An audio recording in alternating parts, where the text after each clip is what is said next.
Hello everyone, কেমন আছেন সবাই? আশা করি সবাই অনেক ভালো আছেন। আচ্ছা, আপনাদের জন্য আরেকটা ভিডিও নিয়ে চলে আসলাম। আচ্ছা, আপনাদেরকে দেখাবো আলু দিয়ে মুরগির মাংস কষা। তাহলে চলুন শুরু করা যাক।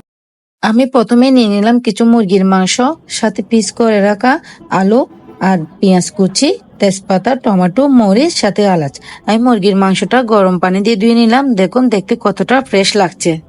ওর আমি একটা কড়াই বসিয়ে দিলাম, তার মধ্যে তেল দিয়ে দিলাম। তেলটা গরম হয়ে আসলেই আলুগুলো দিয়ে ভেজে নিচ্ছি। একটু হলুদ গুঁড়ো দিয়ে দিলাম, তাহলে দেখতে অনেকটা সুন্দর লাগে। আলু ভাজা হতে হতে আমি চলে গেলাম অন্যদিকে।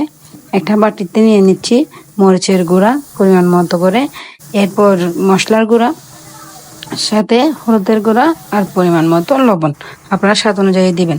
এরপর নিচ্ছে আদা বাটা, রসুন বাটা, সাথে জিরা বাটা। ওর হালকা একটু জল দিয়ে আমি পুরোটা মিক্স করে নিব। এগুলো মিক্স করতে করতে অন্যদিকে আমার আলু ভাজাটা হয়ে আসছে। অনেকটা যখন লালচে হয়ে আসছে, আমি অল্প অল্প করে সবটা নিয়ে নিলাম। এরপর আমি দিয়ে দিব মুরগির মাংসগুলো। মুরগির মাংস দেওয়ার পর হালকা একটু হলুদ গুঁড়ো দিয়ে নেড়ে চেড়ে ভালোভাবে ভেজে নেব।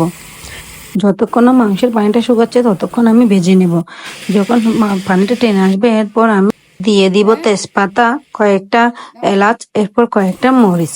এরপর দিয়ে ভালোভাবে নেড়ে ছেড়ে ভেজে নেব। এই যে দেখছেন আমার লালচে কালার চলে আসছে। এরপর আমি দিয়ে দিব পেঁয়াজ কুচি। পেঁয়াজ কুচিটা আপনারা ছেলে আলাদাও দিতে পারবেন, মাংসটা তুলে আলাদা করে দিতে পারবেন। আমি একসাথে দিয়ে দিয়েছি। এরপর যখন পেঁয়াজটা হালকা ভেজে আসবে তখন টমেটোটা দিয়ে দিব। এরপর দিয়ে দিব তৈরি করে রাখা মশলা বাটাগুলো। ভালোভাবে নেড়ে চেড়ে এরপর দিয়ে দিব ভেজে রাখা আলুগুলো।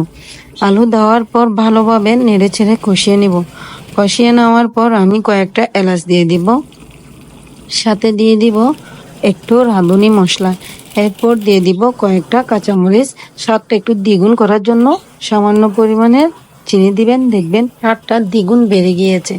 আপনারা এইভাবে একবার ট্রাই করে দেখবেন কতটা খেতে টেস্টি হয়। এরপর আমি পরিমাণ মতো জল দিয়ে 10 মিনিটের জন্য হাই হিটে দিয়ে দিলাম।